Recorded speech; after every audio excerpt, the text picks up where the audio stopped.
Hello and welcome to Season 4 of the Sunday Podcast, presented by sportsshoes.com.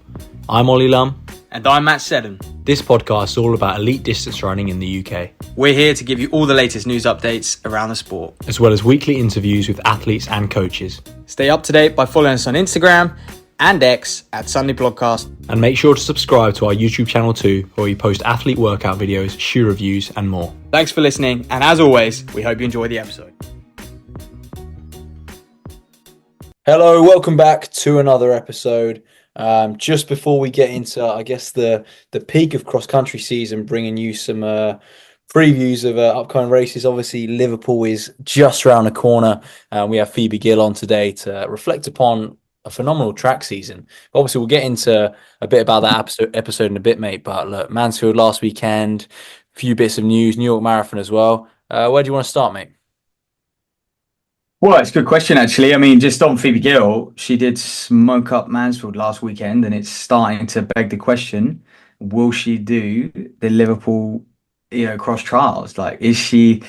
I spoke to her, and, she definitely didn't allude to that, but the way she's been, done a league match now, she ran really well at Mansfield, St. Albans got the win, so I don't know. We might see her at Liverpool. We've got to check the entries, but full Liverpool preview coming next week. Yeah, absolutely, mate. And obviously, she's got a few options, right? She could race in the normal race. She could enter the short course in that relay team. Like, I guess. Oh shit, mate! I wasn't even thinking. I was just purely putting her in the under 20 category, thinking she'll go tear that up. But yeah, good thinking. Go for that senior team, like why not? So, she would destroy that problem. So exciting times, and yeah, obviously we'll get into Phoebe Gill in a bit. But mate, rest of those Mansfield results. Obviously, we've been saying on those kind of that senior men, senior women's side, now that Liverpool is shorter, now that Euros is shorter, these are big results coming through. Charlie Wheeler takes the win on leg one, which is the only, I guess, and obviously, Lucy Jones on the women's side as well takes the win on leg one for the women. That's the only official, like the proper race, isn't it, in terms of where we can really look at matchups. Then we got Rory Leonard, fastest leg for the men. I'm pretty sure that is confirmed, but yeah. Oh yeah, one of those results. He flew around, Get it. Come on, let's get it on para 10 so we can really just make sure. And then Kate Axford, fastest leg for the women. Yeah. Both of them, mate. But Leonard 14:30, I think. Absolutely stormed leg 4. Like really.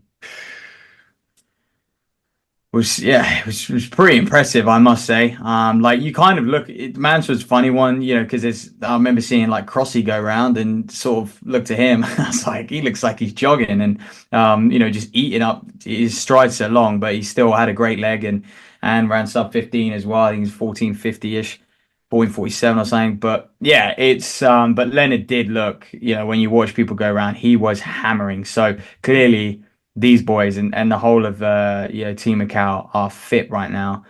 They've come off that font camp. So did the Wheelers, who, by the way, MKDP were winning after 2 legs by quite some margin as well. So they looked very good. And obviously, I think one of we put out who impressed the most, and a lot of people did say George Wheeler on leg 2, pushing himself, being out front like that. Yeah, that's the thing. It's a completely different mindset, isn't it? And you wonder if people are going to take it easy at the start and just let people catch up, or you just go hard, and he certainly did. So it's exciting for obviously those Wheeler boys. They've been on the podcast, as well as people like Rory Leonard, and I think they are. I don't know. For me, mate, I always think of them as like the younger athletes coming through, but in terms of cross country right now, those sorts of names, they're the real big boys in terms of making that team for Liverpool. Look, yeah, we'll get into this, but for me, they're heavy favourites. There's someone else who ran really well, by the way, James Kingston, last leg as well. He stormed through. You're thinking, there's going to be people like Kingston, Hugo Milner, but Milkeres, is he going to do it? Mark Scott, might we see him? Doubt it. These guys are, I think, potentially might be racing podium on the weekend, but depends how his travel back from Font goes and stuff. But yeah, I think the times are always changing, and I think actually what you saw at Mansfield is pretty much going to be it's going to be a repeat of those guys. I'm just thinking who you had. You definitely had Hugo Milner. You definitely had Ben Connor in that situation. And I'm sure I'm forgetting people, but a lot of people turned out, to be honest with you. And so I think, yeah, Mansfield was the hottest it's been for a while. Definitely the level. But we got to give credit to Shaftesbury, by the way, on that winning team. Dylan Evans with a pretty mega third leg for them as well. Yeah, absolutely, mate. And then obviously, yeah, over on the women's side, maybe not quite as much of an indicator with it being 3K, but Kate Axford, super leg from her, super impressive. I think someone who we maybe expected to run a bit better last year at Liverpool, Mhm. it's fair to say. But I think definitely right in the mix this year. Like we expected to be right in the mix. 100%, mate, and it slipped under the radar, but she is coached by Andy Henderson now as well. Something that I only had confirmed recently. I didn't really realize the move happened so long ago, but so we're a little bit late to the party on that one. So yeah, switch of a coaching setup. Still based in London somewhere. Not quite sure where she lives, but obviously, yeah, runs to Belgrave. So yeah, I think those switches and obviously signing with Kip Run and stuff have been pivotal for her. And you do look at her and you're like, yeah, she needs a race, she needs a GB vest at Liverpool for her career to seriously take off, I think. Um, I think until you get a GB vest in some form or another, like, yeah, she's done very well to be a professional athlete with Kip Run, but the amount of opportunities to get a GB vest if you haven't got one and you're a professional, it's like, well, how's this happened? Hmm.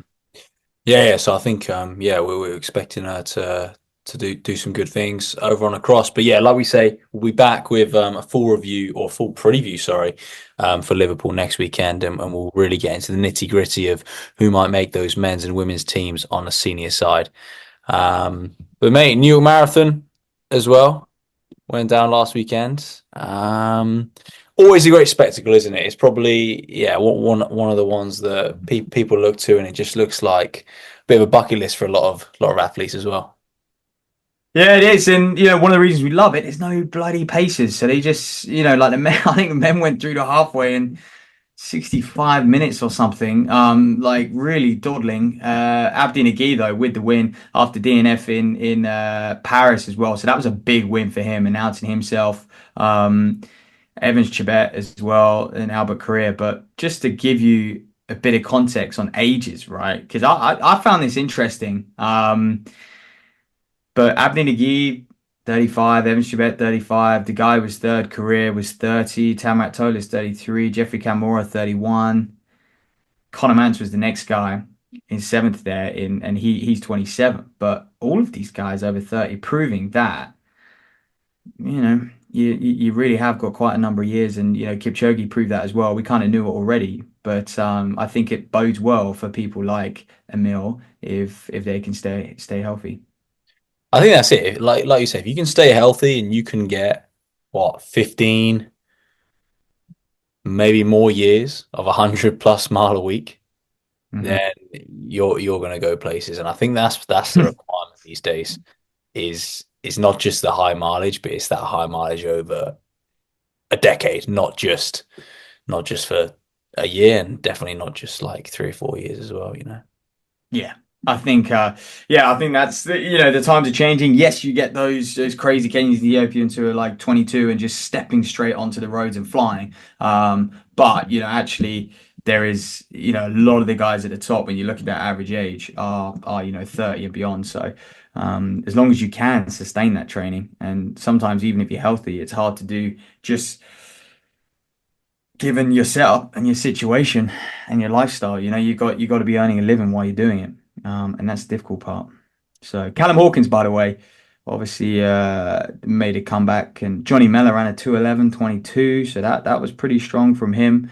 Hawkins not that impressive, 2:15, but it's a start. Think of Hawkins, I just rate he's still going. To be honest, Yeah, I know. like Well, that's the this is the thing. that's He the must thing. still. He is still going. I was gonna say he must still have a New Balance contract, obviously, but would he still be going if that dried up? He still wears the New Balance gear, so I'm presuming he's still sponsored and stuff. But yeah, Yeah, hard to know, isn't it? Whenever that contract ends, it'll be difficult to keep going, professionally. Yeah, Because yeah, 2:15 is not. Yeah, you could probably go to around 2:08. yeah. These days, mate, absolutely, absolutely. And speaking of funding, there's been more kind of coming out of British athletics around this pay your own way to races. So we're talking the World Road Running Champs, European Road Running, European 10K Cup, the World 50K. And it's, I think it was The Euro Barnes tweeted the other 10,000. day, yeah, like Yeah, setting a bit of a precedent. And it, whilst it might be the answer in a very like small amount of cases, particularly like when you start looking at those like World Athletics invites, if that's the way they wanted to go with it, maybe. But I think doing it on this kind of mass scale, yeah. At what point does it just become every single championship? You know? I don't think it will. I mean, one of the things they put in there, yeah, their statement was these are races that are not on the pathway to basically being an Olympic champion. So they consider these events as not necessary events to do in order to make it. But you're like, well, the European 10,000 meter cup, I mean, there's very few opportunities to race 10,000 on the track. I thought that was a shame. That was the one where I was like, really? And we've sent some good teams there in the past. Obviously, Highgate was a trial event for that for a few years as well. Still is for Brits anyway. But they hosted the European Cup, obviously. But yeah, so I thought that's a shame that athletes aren't going to be able to go there. Well, they can obviously pay their own way, but I think with all these races, like especially the road one, the World Road Running and the European Road Running, you begin to question like who is gonna try and go for these events because the elites might turn around and say, I get paid to go places. Like, I get my flights covered, I get my hotel covered. Like, they don't, if you're a professional and you've got an agent, you don't really go to any races out of your own pocket. Mm. Um, obviously there's levels, to that. But yeah, Yeah, true so pros, true pros. Yeah, like yeah, get that's what I'm so yeah, true pros. Yeah, yeah. I'm not, not talking about kid deals and stuff, but yeah. So and then it's like, well, so are the sub elites going to do it? Those guys who are just on the cusp, and are they going to make it? And then is it going to feel as worthy and stuff? So it just takes the shine off of everything when you know that people had to pay their own way. Yeah, I guess the only scenarios you might get, for example, say like some of the brands that have bonuses for competing for GB, maybe the bonus outweighs the cost of going your own way. There are cases where I think it Yeah. obviously does. I mean, look at So, look at so Callum Elson, that's that. Yeah. world silver medalist. Like that that ignited his. I mean, he was already setting himself up for a great career, but that really did ignite his career and change things. So I think it is worth people still attacking these events. Yeah. It's just a shame the barriers it puts in place for Yeah, the what I'd say is the area of the sport they're doing it to is the athletes who are most affected by lack of funding anyway. yeah, yeah. Types That's of the yeah, types of people that want to go to these champs, right?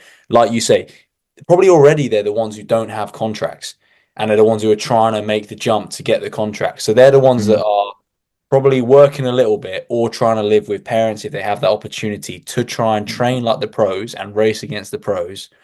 And they're like trying to cover the kind of physio costs, like the cost of eating a highly nutritious diet, getting a massage, taking time off work or mm. not or working part time to recover, buying whatever an altitude tent, right, Mhm, to make the next level. They're the ones that then want to make one of these teams to then help them make the next level, right, and be a pathway for them. And they're the ones you're charging. mhm. I Yeah. mean, I'm not saying you should charge people to go to the Olympics, but they're probably like, well, particularly like certain people on funding, right? They're the ones who can afford to go Well, in a way. Like, I saw an article with Chris Jones of British Athletics, and they said, one of the things is that athletes should get this written into shoe contracts. And I'm thinking, mate, I don't know many people who go to the European 10,000 meter cup and have a shoe contract. Like, Yeah. you And know, also, they don't. And why like, are they look going to at, pay him to go and wear GB kit? yeah, look at, I mean, Callum Elson wasn't sponsored when he won a world silver medal on the roads.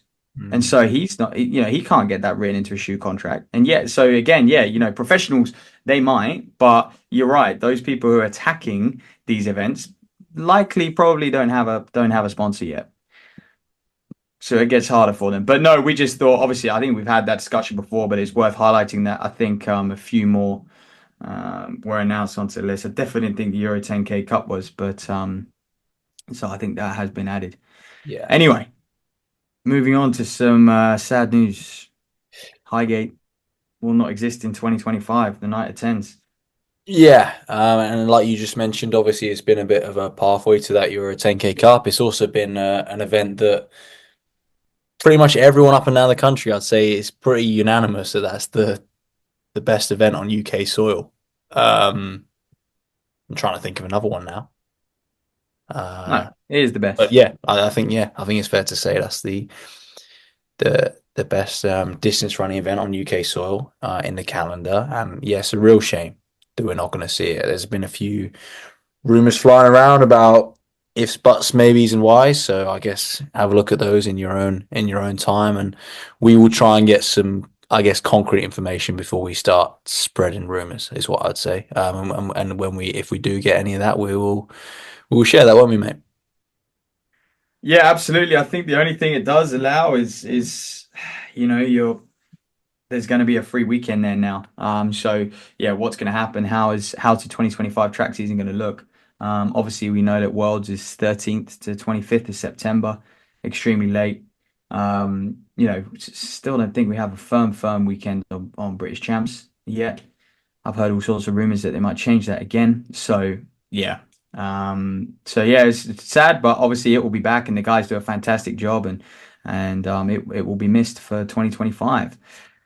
So that's about it for this week, man. I mean, we didn't dive into Mansfield heaps, but I got to admit, it was a fantastic weekend. I thought the standard was terrific, and I am very excited for doing that Liverpool Cross preview next weekend. Obviously, Cardiff is about to go down tomorrow. I'll be there watching, and people like Kate Axford are going to have a run out. Lots of the men, though, by the way, only sort of Zach Mohammed fancying a run out.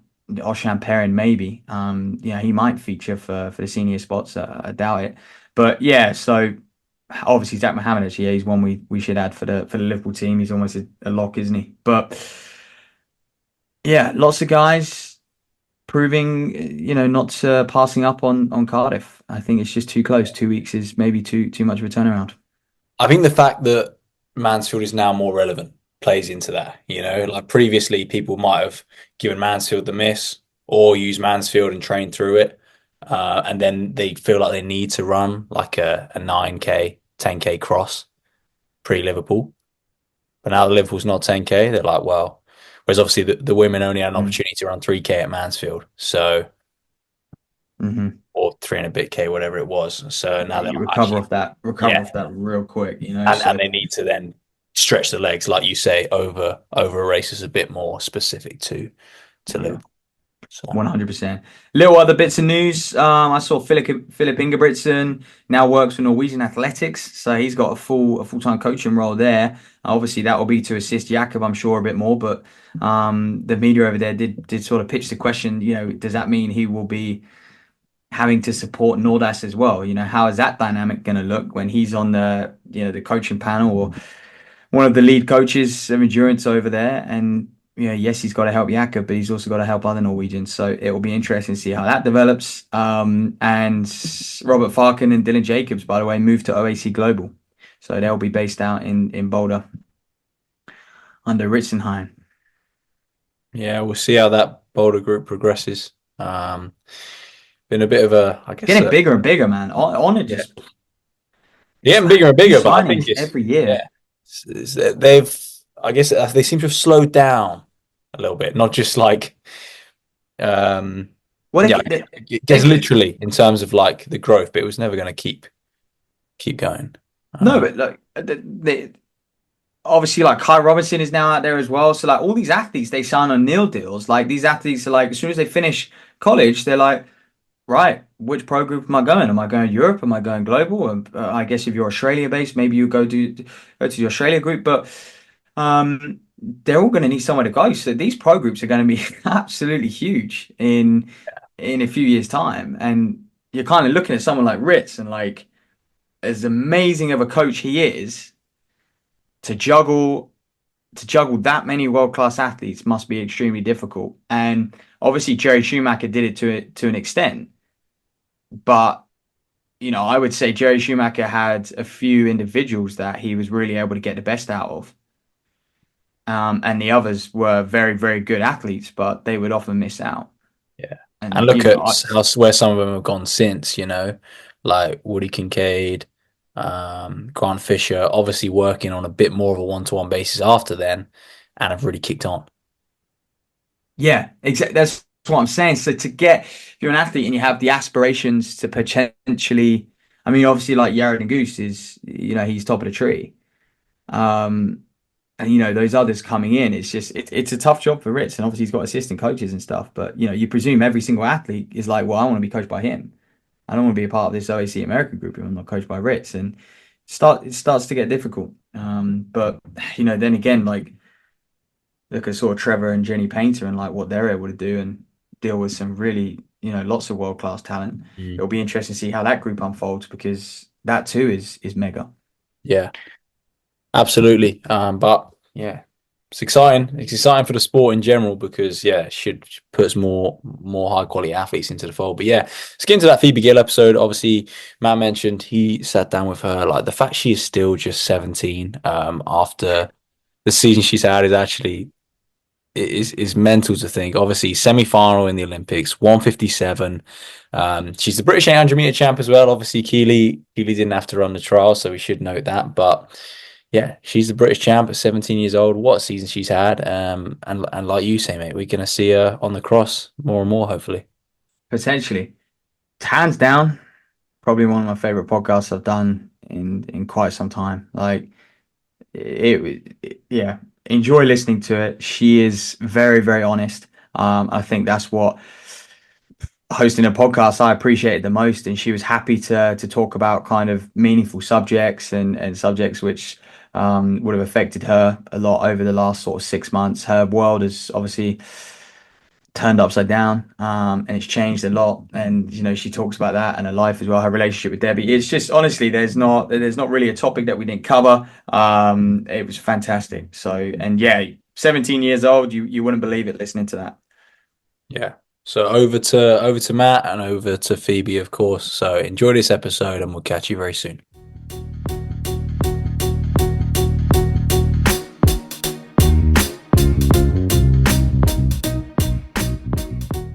Okay, Phoebe Gill, welcome to the podcast. I think a nice place to start is European Junior Athlete of the Year. You're on the short list. I just thought I'd ask when does this all get finalized? I actually don't know. I was supposed to go to North Macedonia to try and watch the ceremony, but now I'm going to Spain on a week training camp. That's how I'm spending my half term. So I've actually forgotten the date. Because I'm a very forgetful person, but still fingers crossed. So Right, okay. And so I guess the presentation is in Macedonia somewhere, is it? yeah. Goodness So me. it looks lovely. I was actually Yeah. really glad when the dates got mixed up, because I didn't realize I'd be leaving when the actual ceremony is. But yeah, we'll see what the result is for that Yeah. one. No, good stuff. I think that shows how far you've come. That I mean, you're fitting in a training camp during your half term. I take it that's something you probably weren't doing last year. No, definitely not. I mean, last year I actually experienced my first ever training camp. I went out to Switzerland for a youth training camp. It was for a week, and Mhm. I just enjoyed it so much. It was in St. Moritz, so it was obviously beautiful. And I met some amazing people there. So I just wanted to kind of replicate what I did last year into this year. And I guess I just had to, unfortunately, being still at school, it's very tight from when I can actually go. So I'm just Mm. headed this Saturday down to Spain, and hopefully the weather will be nice, but I've heard that it's supposed to rain, so I'm not sure how good the heat training will actually be, but yeah. Are you going with anyone? Is coach I'm going out? going. I'm actually going with my friend Alice Bennett, who's another 800-meter runner. She's Nice. in Birmingham Uni, so she's gonna be missing a few lectures to come down, but I'm sure it'll be worth it. Absolutely, I'm sure she won't mind. Let's roll back the years a little bit then. Because I think one of the big things to discuss is being an under 13 running 2:27, which is a pretty solid time for an under 13. But I think in those 6 years to an under 20 where you are now to go to 157 is just obviously we know is historic what you did this year, but I think there's a lot of pitfalls along the way for teenage athletes, especially girls. How have you managed to kind of navigate those like over the last couple of years, especially? Pretty loaded question. Yeah. Yeah, definitely. But it is such a common thing. You see so many children drop out amongst these ages. I mean, even going up the age groups, I saw less and less people on the starting line, and lots of my friends were stopping. And it's a lot common in girl athletes when they start to go through puberty. And obviously, there's this big issue called Red S, which affects girls and boys. And it's seen mostly during the ages when you're starting to go through puberty, and especially for girls when they're menstruating, it can Mm, have a massive effect if you aren't fueling yourself properly, which I think is a big reason that we're seeing lots of people drop out of the sport, because they don't realize the energy balance that they need, and they start picking up these injuries along the way, and which could lead down to osteoporosis and bone porosity issues. And so it's just, I think nutrition was actually a big thing in the last year, actually, for me. I just learned how to properly fuel myself, which is something that I think I was struggling with before. And then another thing, obviously, is the mental aspect of the sport is very, very unforgiving. You've got to have a mind of gold to get through just life in general, and then when you add sport to that, it becomes very hard to do. And I definitely had my struggles like everyone else. I came from a cross country background, and I really struggled with my breathing, and I still do now. I have sessions where I have to drop out because I can't breathe properly, and it's very scary, and it can be very mentally damaging. And luckily for me, I've been with my same coach since I started the sport, since I was 10 years old, and she is so big on sports psychology that she really got me through that. And I was seeing myself drop out of a lot of cross country races just because I was really struggling and I didn't think I could do it. And I think that's a very common thing for athletes to experience. So I think the support system that you set up around yourself is just crucial, and you need to be happy in the environment that you're training in. mm. I think that's fascinating that you were dropping out of a lot. And I think how you cope to that, because I think that would be very easy just to go, I'm not very good. Yeah, But clearly, I mean, did you tell yourself that at any point? Or, I like you said, definitely you had and that. coach had more positive discussions of why you were dropping out and found out why. Yeah, I mean, it was more of a thing that I think I was pressurizing myself way too much. I cared too much about what other people was thinking. A big thing for me actually was that I used to care about if parents were talking about me, being like, "Oh, she's not doing very well. Mm, I wonder how much longer she'll stay good for." I cared too much about what other people were thinking, and I wasn't looking after my own mental state in the sport enough, which is something that my coach, Deborah, helped me put in perspective. We used to do this thing where we draw a pie chart of everything that's important to me. And I could really put things into perspective of how little one race matters. It's not going to affect you for the rest of your life. And I think definitely when I switched to a middle distance athlete, I don't think, fingers crossed, I've ever dropped out of an 800 race, just because it's so short. I mean, if you get tired at 200, you've only got a lap and a bit left. But yeah, touch wood on that one. I think for me, cross country was just a point in my life when I was really struggling with the sport, because when you go out there and you're getting tired at 1K, you still have mm, like 2,000 meters left or even more. And I think that was hard for me, especially when I was going through the struggle with my love for the sport and questioning it. But I stuck with it and found a distance that really works for me. And I think that is the main piece of advice. It's a very common phrase, but you just should never give up, especially if you love what you mm. do. And you've almost gone full circle because a couple of weeks ago we saw you at the Chiltern League and you won there. So Yes. was that a bit of a like a monkey off your back moment then? Was that quite It's satisfying? weird. it's weird because now in cross country, because I mainly my attention is on the 800 and the 1500, obviously. Um, I feel so much less pressure going into a cross country race because I don't think I'm really targeting these cross country events. I just do them for endurance. So I just have so much fun now when I go out there. Like the Mm. Chiltern I did the other week, it was around Keith, so it was a horse riding track, and it was just so much fun, and I really enjoyed it, and I love the environment, especially with cross country. You know, even when the weather's rubbish, you all just come together and you can see all your old running friends. So it was lovely. No, that's awesome. I think I just want to touch back on the energy balance that you mentioned. Was this something that kind of last year or the year before you identified, how much you were expending and what you needed to refuel? Did you make that conscious Yeah. effort? Yeah, so I didn't have a period for 2 years and figured out I was probably suffering with the symptoms of red S. Got in touch with a nutritionist who really showed me how much energy I'm actually using up. I think as athletes, we don't realize how much we are using in our day-to-day Mhm. lives, even when we're not exercising. And I was just having this issue. My appetite wasn't that large. Like, I was very used to having my cereal for breakfast and maybe like a sandwich at lunch. And it's especially hard actually when you're at school when there's a limited Mhm. range of things that you can actually eat, especially if you don't want to make a packed lunch in the morning, which my nutritionist eventually forced me to do, or my mum, should I say. And I'd normally have a bigger meal in the evening, whereas I should have really been having big meal for lunch and a big meal for dinner. And it was just something that I gradually introduced. I started having more snacks, just try and get my appetite used to like a daily calorie intake, and would start increasing that more. And I feel so much stronger from it, especially when I started going to the gym. And every time I finish a gym session, I feel so hungry, and it's so important to get your protein in after your gym, obviously. And so I think that was a really big change that I saw in my running, was I felt a lot stronger. I was dropping out of less sessions, and I also figured out that I had anemia in that time period as well. So getting the iron intake under Mhm. control was very crucial, and I've seen great things in my running career since. So yeah. Absolutely. I think that is just a huge message to so many people out there. I think when you didn't have a period for 2 years, was it you who sort of came forward and said that, or whether did the people around you kind of highlight that and say, look, we need to address this?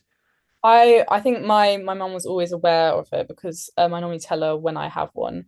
Mm. Um, and we kind of we went through the whole system of going to the GP, and the annoying thing is that obviously your doctors won't be too informed about how, athletes should be.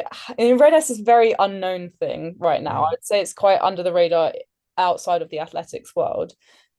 So I was being told, oh, you run, it's normal not to have a period, which definitely Wow. is not the correct message to be sending to young female athletes.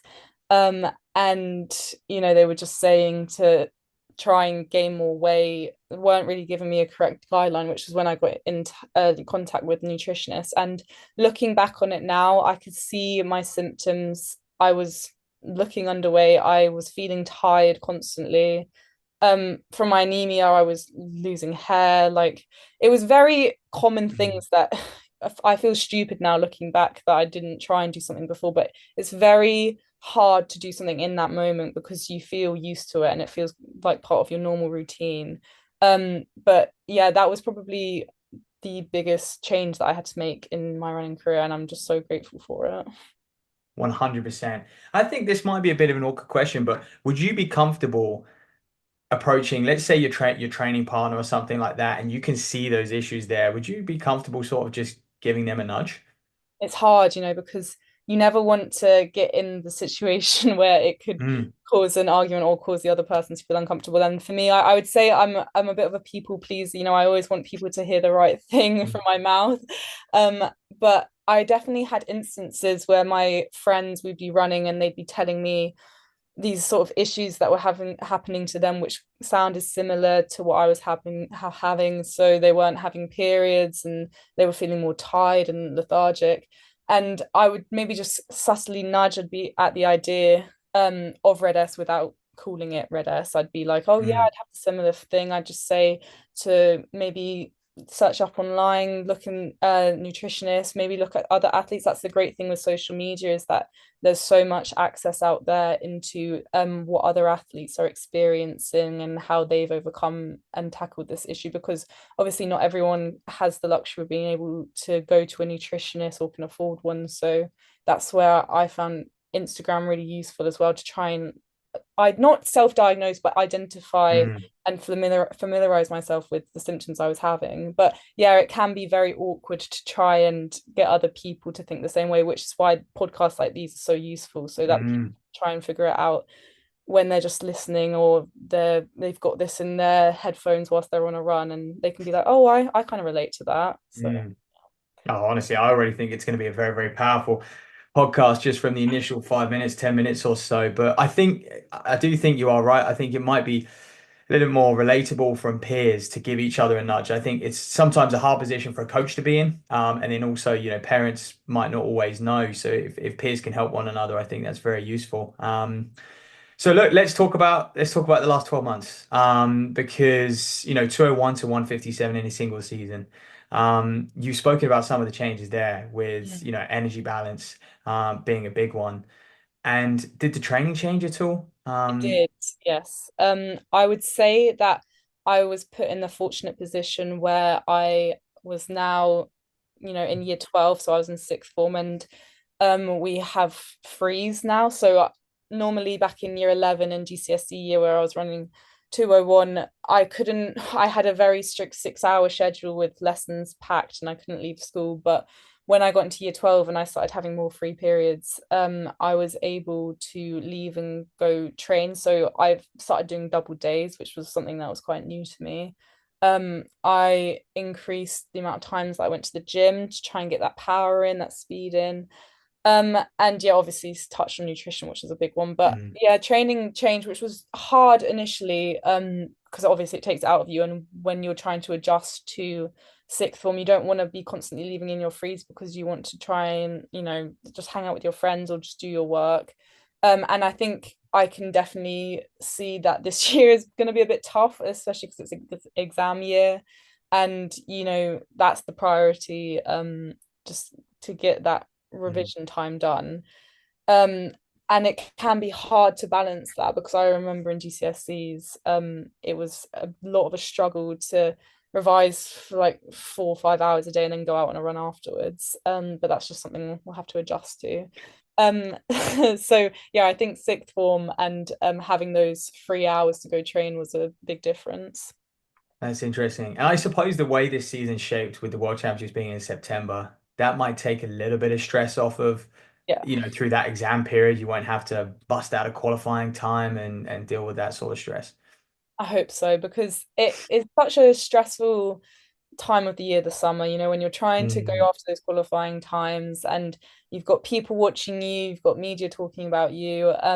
I definitely found coping way strategies this year of just trying to, turn off my phone around key competition times, um, and not look at what anyone's saying about you. And I think when it comes to my exams, I will be hardly on my phone, because that's when, mm, the dark side of social media comes out, and, you start seeing what people are saying about you and what they're predicting is going to happen. And you don't want to be in that mm. headspace coming up to a competition. But yeah, we'll see how I go. I'm sure I'll be fine. Yeah, it certainly sounds like, with this first training camp, you guys have got a good plan for the year. I think you mentioned it there, social media. That was going to be one of my questions. How did you kind of adjust to the media attention really quickly? Because you ran that race in Ireland and you were everywhere. It's very overwhelming, because obviously that day was one of the happiest days of my life. I ran an Mm, Olympic qualifying time. I took like 4 seconds off my PB. But when I was on my way back from Belfast, I just started crying on the plane, partly out of happiness, obviously, but partly out of just pure overwhelming feelings that were coming to me of what was going to change in my life now, running related. And these stresses of, will I get into the Olympics? You know, what will happen at British champs? That was actually a very hard time. I remember a lot of sleepless nights in that time of life. And I actually found journaling and talking about my feelings being the best way of coping, because you know you can feel so isolated and alone, and if you just get your thoughts out on a piece of paper, or you just speak to someone about it, you kind of think of ways of coping whilst you're, you know, writing or talking about it, and you try and find people that can relate to it. I thought it was good to talk to athletes about it, because obviously people at home wouldn't know how to deal with that. And I'm very, very proud of myself for getting through that time period, actually, because I don't think people can't understand how stressful that is until you're in that position. Especially whilst you're still at school as well. And so, you know, I felt a lot of confidence coming out of that time period, because I just kind of felt like, if I can do that, if I can get through the stress of, you know, school, trying to get to the Olympics, all the other races, all the other stresses in life, then I can do anything. Like that's the mindset that I kind of adapted this year. And it all went well. I'm very, very grateful to how everything went. You know, I didn't fall in the British champs or anything like that, which I was worried about. So, you know, I'm very, very happy. Honestly, so you should be. And I think, I'm guilty of it myself, but I think a lot of people are who watch the sport as well. We see performances like that one in Ireland at 157. You make it look so easy, and we don't realize, how, yeah, like you said, that adjustment period, even on the journey home, how it hit you so quickly of what was going to happen. We forget about that. We're not a part of your life in that way. So I think that's really, really interesting to highlight. And then so after that race, you talk about that adjustment period and the British champs and stuff. Were you going to plan to do British champs like before this season? Because I know that the Olympics wasn't necessarily, the main goal, but then it just came about, real fast, and you had to make a quick adjustment in planning and training, I presume as well. Yeah, I always had it planned with my coach that I was going to do the British champs, just because I watched it last year and it looked like Mm. fun. And kind of I do a sit down with my coach before the summer season starts, and we were like, this race is going to be, you know, no pressure, no stress, which it did end up being. It's Complete gonna be opposite. fun. First time racing against senior athletes, you can get a taste for how it is. And I was like, yeah, this sounds great. And then running that 157, I was like, I don't think British Champs is going to be that fun anymore, which is not obviously the mindset you want. You always want to go into a race feeling excited and feeling ready, but it's hard, it's easier to say that than to do it. You're always going to feel that nerve, especially if you care about the sport and you're, you know, in the position of trying to qualify for something. That's always going to add a little bit of stress to it. Mm. And I'm very glad, as I said before, that I didn't back out of anything, because there were definitely times where I was like, is it even worth doing? Like, I feel so much stress day-to-day life trying in this period, trying to get through. And as you say, training adjustment, I wouldn't say we changed anything massively, because there's not a lot you can do in that time span. I think Mm. I ran 157 in May, and then British champs was on the end of June. So a month to increase everything, it wouldn't have worked, and I probably would have burnt myself out, or had a session where it didn't go well and I feel really demotivated, which I actually did. But it's just, I think it's very easy when that happens. When I ran that 157, the last thing I wanted to do was to freak myself out, being like, okay, you've got to go to the Olympics, you've got to try and get Mm. in. I just, I kind of had a negative approach to it. I was like, I didn't allow myself to believe that I could do it, because I didn't want to set myself up for disappointment, which I don't think may not have been the right move. But I think I was just trying to protect myself, because I didn't want to leave British champs feeling disappointed with myself if I didn't get in, because Mm. then you kind of forget everything that you have achieved this season. And you know, if I hadn't have gone to the Olympics, then I feel like I would have left on a bitter note, which is stupid, because I still ran a full second PB. And I guess that's where sports psychology comes into play. And now I'm speaking to a sports psychologist, and I'm trying to look at everything with a more positive outlook. And you know, running can sometimes feel like it's overtaking your life completely, but there's so many other things to life. So Mm. why was I stressing myself so much with it? I don't know. Mm, mm.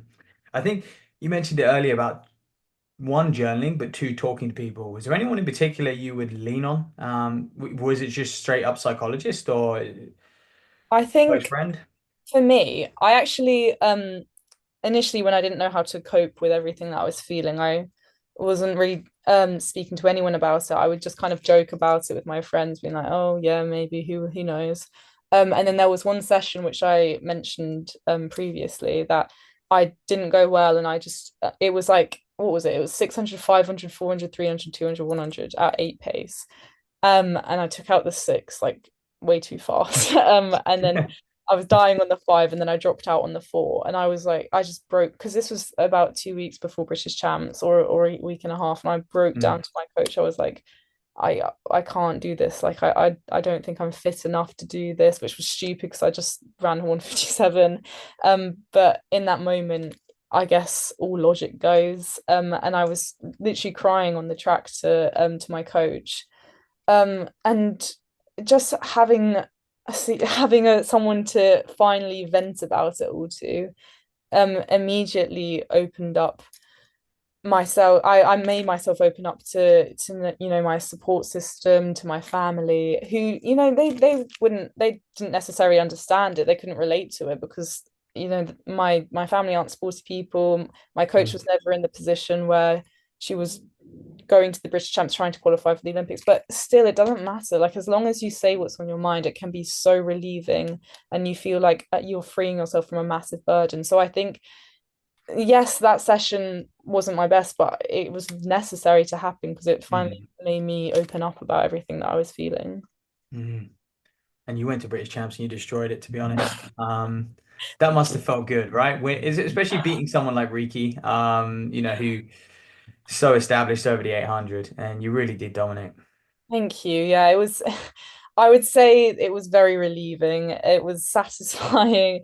And I've looked up to Gemma for so long. I remember I've spoken about this before, but I back in December, I went to Lee Valley for a session on the indoor track, and I saw her, and I was like, "Can I have a photo? I'm a massive fan." And to think that I was racing Wow. against her a couple of months later, it was crazy.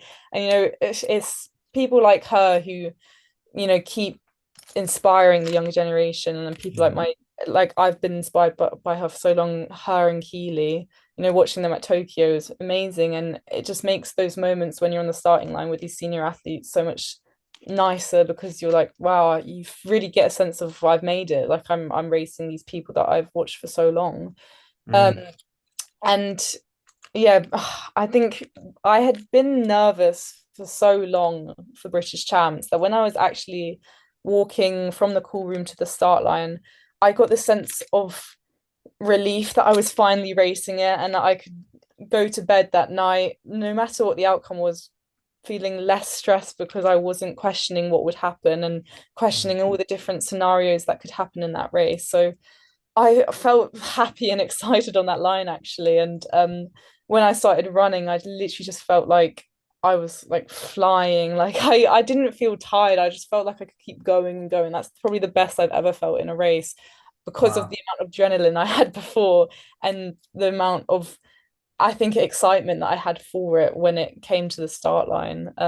So yeah, that was a very, very good day. Oh gosh, absolutely.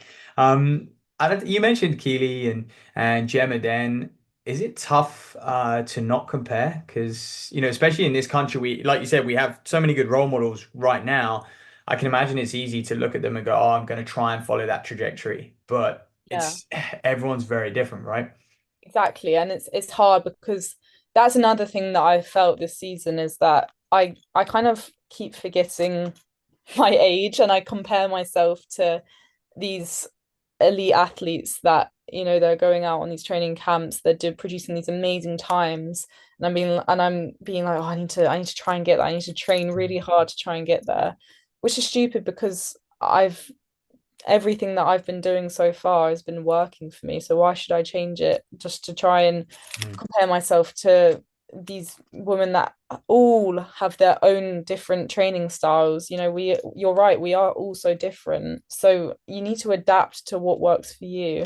And I think that's the really good thing that we actually talk about quite a lot as athletes. And we try not to compare one another because there's a general consensus that this is a very common problem that we all feel and everyone experiences it, just comparing yourself. Again, this is where social media kind of has a bit of a dark side. But you just have to try and work with your coach and work with the support system that you're used to and find what works for you, because it's so easy to burn out or get a stress fracture or whatever if you compare yourself to these people online that are doing, you don't know what they're doing at the end of the day. You don't know how much they're keeping from online or how much they actually are doing, and you can push yourself really hard. And I actually felt after the Olympics, I was like to my coach, all right, what should I up? What training load should I up? I need to get to this next bit.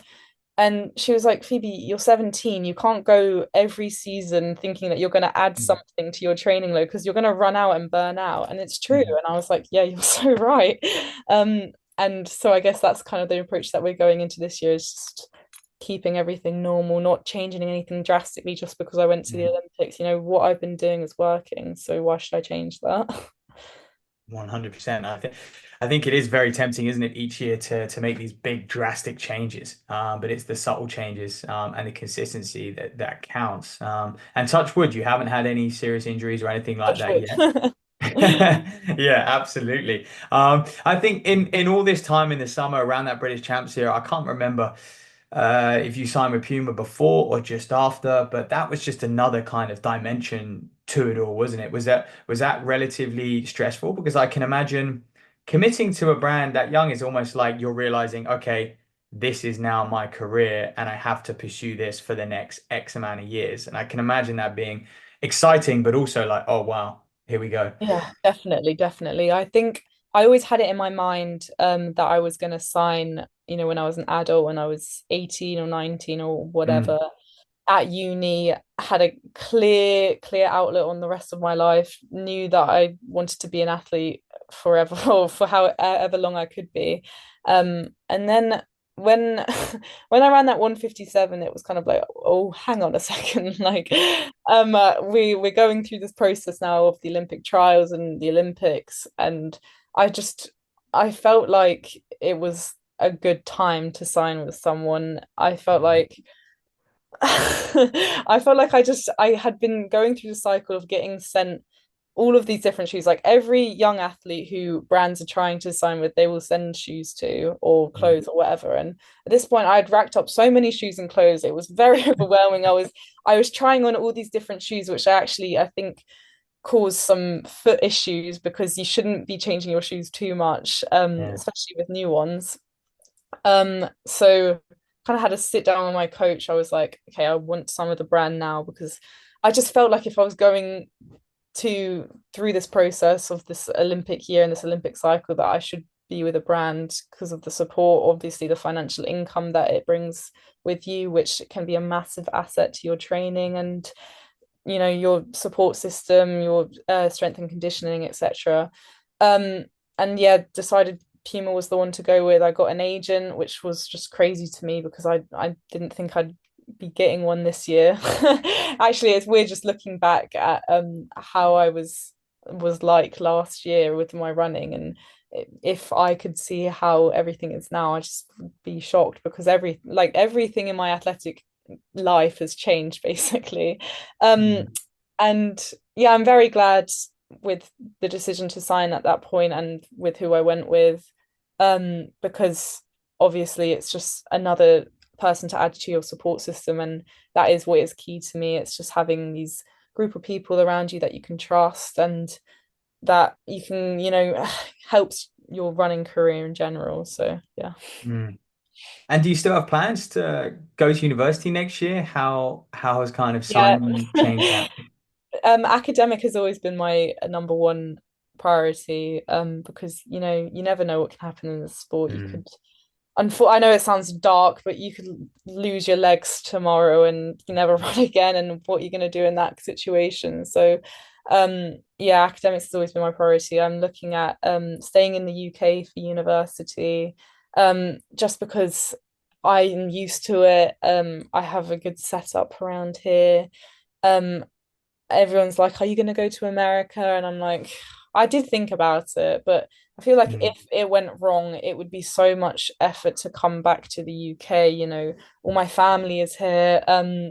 But I do think university is actually such a good place to step up your training. Because some of these unis, they are just completely athlete focused. They have mm. great support, great environments to train in. They can provide you with training camps. And so I'm very excited for that change in my life to be introduced and to see how I progress as an athlete once I go to uni. Mm. Yeah, and I feel like you're almost at a level where you're past American universities now. Like it's very hard to do your own thing in American uni. You have to buy into it fully. And like I said, you've proven what you can do. You would go in straight away for an NCAA title contender, but you don't need to worry about a nil deal because you've already got a contract. So it's like it just makes more sense, right? Yeah. To That to was be. my thinking about it, yeah. And Mm, I actually athletes at the Olympics said the same thing as you, funnily enough. It's mm, just like I feel like with America it's good if you want to, progress into the state where you're going to world champs and you're going to the Olympics. But mm. I'm just so used to everything that I have around here that what's the point of moving to a different country? 100%. Well, look, St. Albans already have three athletes at Oxford Yeah, now. Can we make it a fourth next year? we'll see. Goodness, goodness. But no, right, let's talk post-British champs going into the Olympic Games. One thing that was very interesting was the option to do a Southern League. Most athletes are gearing up running a Diamond League. You go down to a local Southern League and you run 53 point for a 400, which by the way, for the listeners, I think that was third on the under 20 rankings this year, and 53.0 was the World Junior time, and you ran 53.3. I think you only did one this year. So like incredible running over 400. But what was the thinking behind that? Well, I kind of discussed it with my coach. One, it was a bit short notice to sign up to something like a Diamond League, and then I think I could have done London, and that might be wrong, but with London Diamond League, it was so close to Paris, and if I didn't run well in that, then I would have gone into the Olympics on a completely negative note, questioning if was able to do it because obviously I'd never run in front of a big crowd before. And actually at London Diamond League, I was able to walk down into the actual stadium and kind of see how big it feels, see what the crowd's Wow. vibe is like, which was actually very helpful going into um, Paris and the Olympic race there. But yeah, I love sows. I think they're so fun. And I Said hadn't no done one one that ever. year. I was like, why not? I want to do a 400. I want to see where my speed's at. 400 is actually an area that I think I'm going to focus more coming into next year. Um, and yeah, so that was my thinking behind it. Well, I think it worked for me. 100% it worked. I was gonna say, how often do you work on your 400 speed? I would say that we go through this winter block, like most middle distance athletes, is mainly about Mm, endurance. mm, And then I might do a couple of 400s indoors. We might do some speed sessions at Lee Valley indoor track. The speed build up time is normally around March, April, like it is. It's pretty generic training year annually, I would say. But I think 400 is an area that I do want to focus on, and 1500 because I did do one 1500 last year and I got a pretty good. That was actually the race that I did before Belfast that gave me confidence to know that I can run fast at Belfast because I think I got 5 second 5 or 6 second PB in my 1500.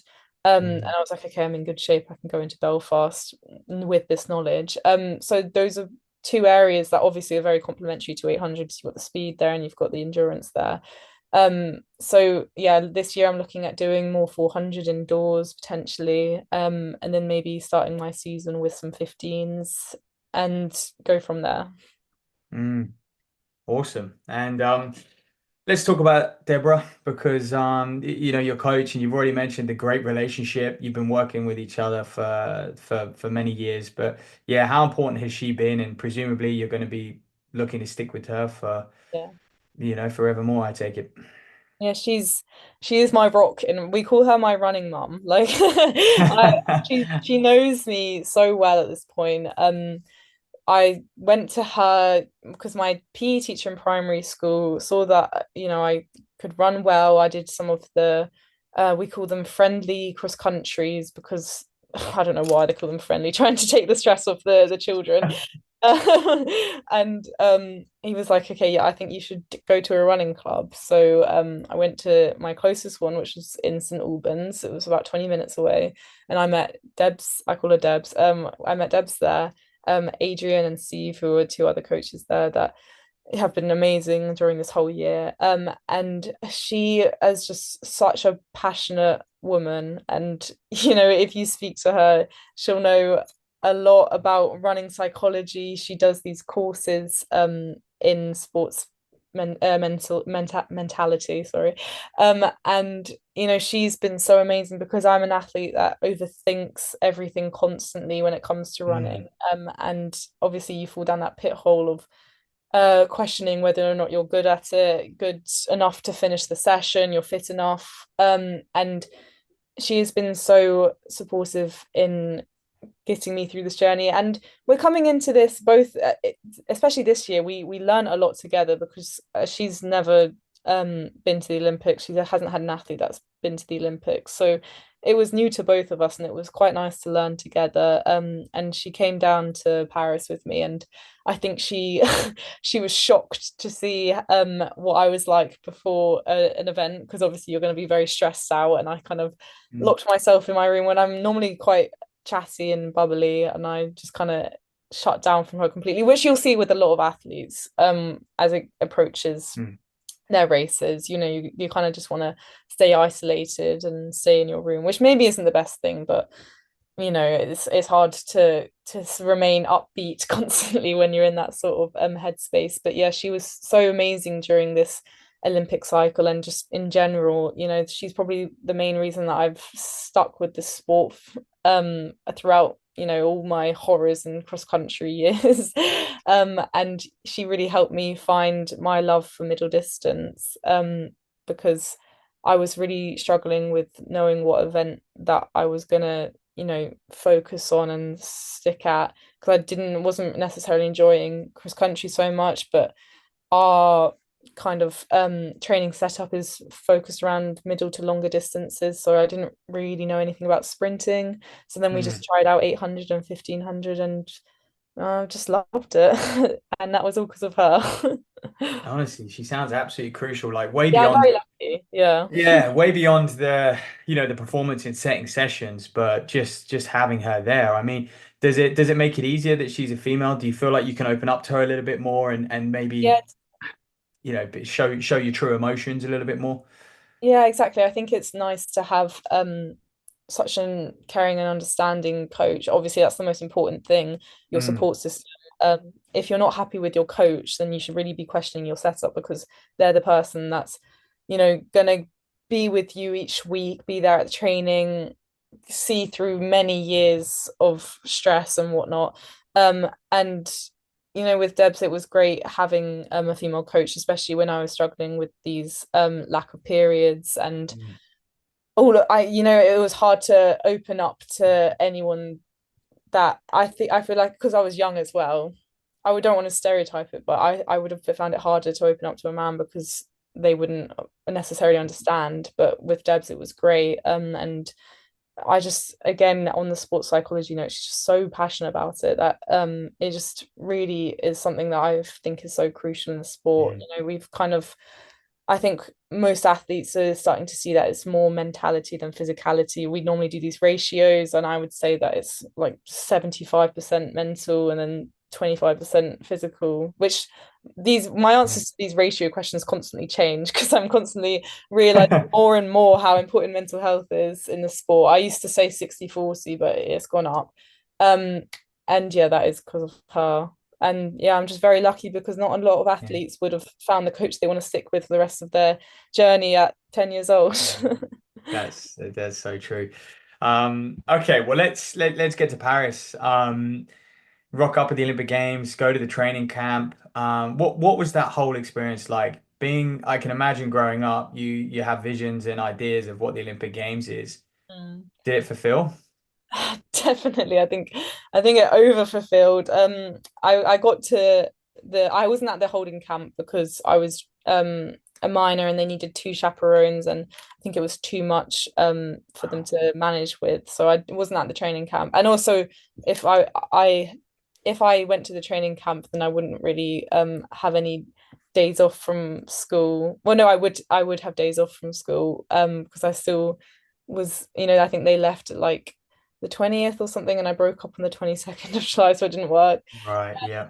And so I got to the Olympic Village in Paris after everyone had already arrived, and I got into this city, like it's so massive. There's these, each country has their own building. You just, nothing can prepare for how big it is, because I've said this before, but why they call it an Olympic Village, like I'll never know, because it is massive. And I remember I did something with ITV with Kelly Holmes before, and she was trying to prepare me for how big the village is, and I just kind of brushed it past me. I was like, it can't be that big, but it is massive. Like the amount of time it must have taken to arrange that, I just don't want to think about it. And I arrived whilst all of the athletes were in the main foyer of the Team GB building having a meeting, and I sat down next to Dina Asher Smith, and I was just literally gobsmacked. It's like when you're growing up and you're watching all these athletes on TV, they almost don't feel real. Like Mm. they feel like famous celebrities, or they are to me and to many people, almost like film stars or something like that. And I was just, Dina said hi, and I was like, hello. I was really shy. And it was very intimidating, I would say, to be surrounded with all these sporting icons. And I was very lucky that, in the sport we get lots of lovely people who will show you the ropes. And I would say that I was kind of like the baby of the team, and people were very much looking out for me. And I was in an apartment with lovely these lovely girls, Lavia and Lena Nielsen, Amber Mm. Annie, Yemi, Nicole, Cindy. So it was great. The support that they set up for me was really great. And I would say that at first I was I was literally huddled up in my room scared to come down, because I didn't know anyone. I think they all knew each other. They've all been on the Mm. circuit of races and diamond leagues and world champs and whatever together, and they were all also holding camp together, and I was like kind of the new kid. um but it took me a while to kind of get out of my shell. And when I did, they're just normal people at the end of the day. Like this, they're easy to talk to, but you kind of build up this image of these people that you've watched for so long and feel like they're untouchable, and you just can't speak to them, but it's just not the case. um and yeah, I was just very lucky to be nurtured in that sort of environment, because that's what you want when you're about to race and you're feeling all these different kind of emotions and you're preparing yourself for going out onto that stadium.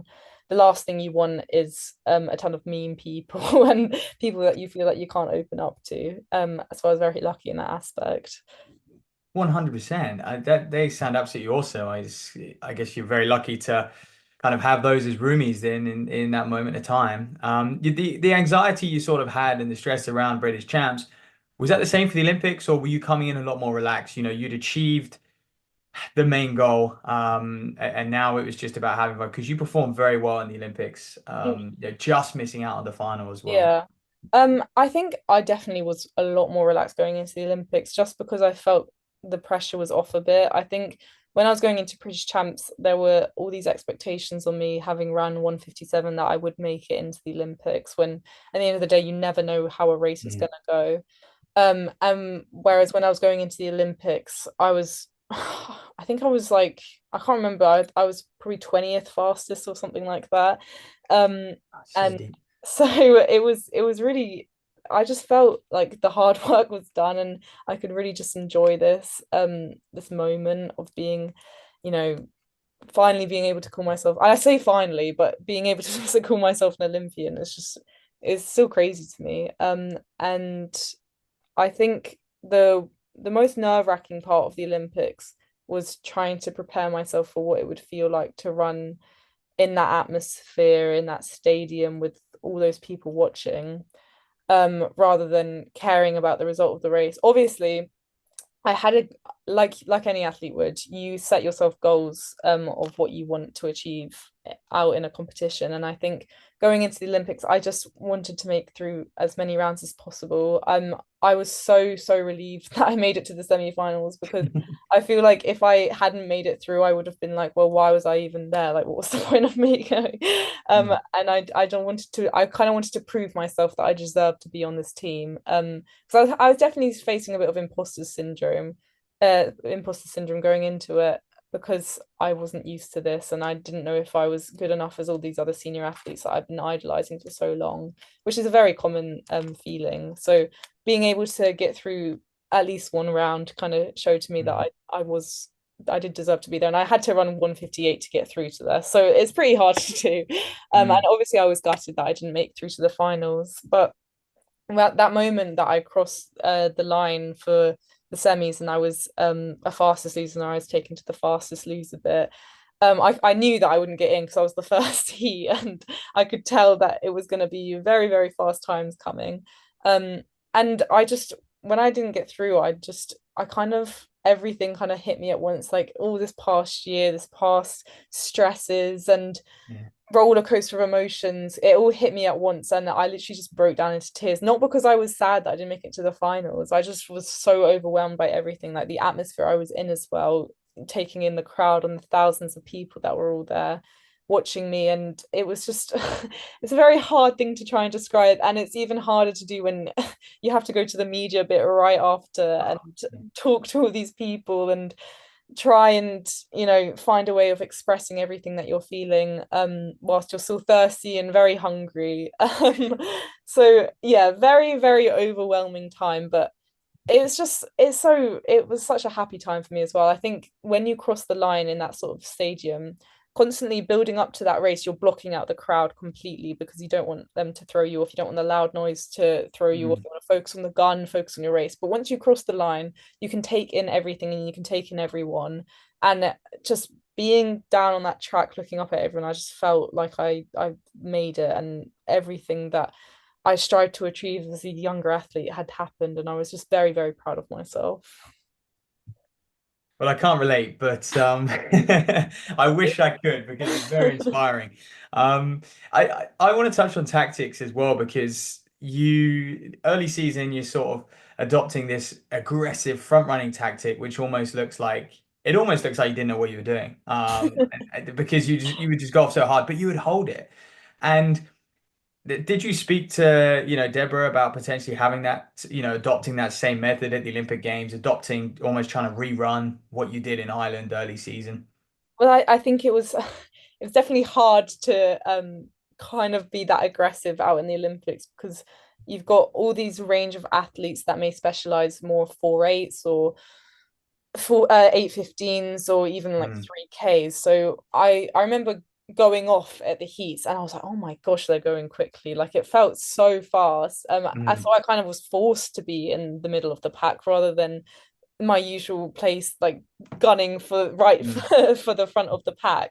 And it was very weird to have to adapt to that, because I'm still I would still call myself an inexperienced runner, just because I normally, you're right, I do have one main tactic, which is to go to the front, and it is something that I need to work on to try and vary up my tactics a bit. It was actually something that I was thinking about a lot going into British champs, how I would play it, if I would, start slower and then wind up, or if I just lead from the front. So yeah, going into the Olympics, I kind of just didn't know what to do. I think it's hard to prepare yourself for that situation, because everyone else is thinking something different in their head of how they're going to play the race, and you can't anticipate that. And that's why you have to be so adaptable in running in general, because you, especially in an 800, so many different things can happen. You just got to prepare yourself to being agile.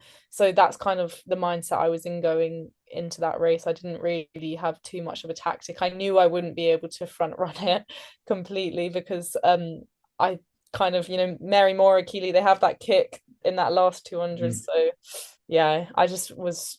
I also don't know these women as well. I'm not used to running against them, whereas other people are. So I just was. It was all a learning experience, basically. Mm. Yeah, you didn't have those like head-to-heads where you can be like, well, do you know what? If I do this, I know I can beat X person, which a few of them would have had on the circuit. And then, just finally wrapping up Paris, how did you kind of soak up? Yeah, once you got knocked out, where did you watch the final? Were you in the stadium? And then how did you soak up the rest of your time? So, when I was watching the final, I was actually with all of well, most of the Team GB. We were all watching it down in the foyer of the Team GB lobby, and it was such an amazing atmosphere when Keely won. Everyone was videoing it. We were all cheering, and I think we were all very much inspired by her performance. It was because she's such a lovely person as well. I mean, she was Mm. very supportive, knowing that she went to the Olympics at a young age as well. She was very good to talk to about everything, and she took me out for lunch. It was very sweet, and she deserved that so much. I think she had the weight of Britain behind her going into the Yeah. Olympics, and the fact that she could deliver is just insane to me and very, very inspiring. So that was a very lovely moment and a good day, a very good day, because the vibes were high after that. I think all of Team GB were very happy. And yeah, for the rest of the Olympics, I think you can't stay. Well, I couldn't stay. I don't know if this is the case for everyone in the Team GB house for more than 48 hours after your last race. So I went out with my family. They were in an Airbnb in Paris. We went out sightseeing. We went to Eiffel Tower. We went to Disney. And then I came back for the closing ceremony. So yeah, so it was very wholesome, and it was lovely to see all of Paris after all of that commotion and just kind of relax. Fantastic, fantastic. And then as we finish up, then you got announced just recently to the National Lottery Program, but you're on the level of Olympic confirmation. Well, I think it's a new level, right? And I was just wondering what this level includes, whether it existed last year. I didn't think it did. I'm Could you tell us actually more? I'm not too sure. I didn't actually realize it existed. I'm kind of like a clueless person. I feel like I was like, oh, I've been announced. That's pretty cool, but not really knowing I know it delivers some sort of income and Yeah. support, which is obviously great. And the lottery have done so much for the sport to get Team GB to the level it's at. And I'm very grateful, but I don't know if it existed last year. I know Mm, that they didn't want to put too much pressure on me when it came to funding. So mm. I kind of came in on a lower level, which I am grateful about. And yeah, I'm just very lucky to have the support of Team GB behind me in the lottery. Mm. It's great, great place to be in. Absolutely. Oh, so it's just kind of like an extra tier, Yeah, yeah, exactly. for people stepping in. Well, there we are. Look, Phoebe, thank you very much. I can safely say this is one of the realest podcasts I've done, and we've done a few. Honestly, it was just so honest. I'm sure you're going to inspire a lot of people from this, and some big takeaways. So, thank you very much for your time. Thank you so much. Thanks for having me.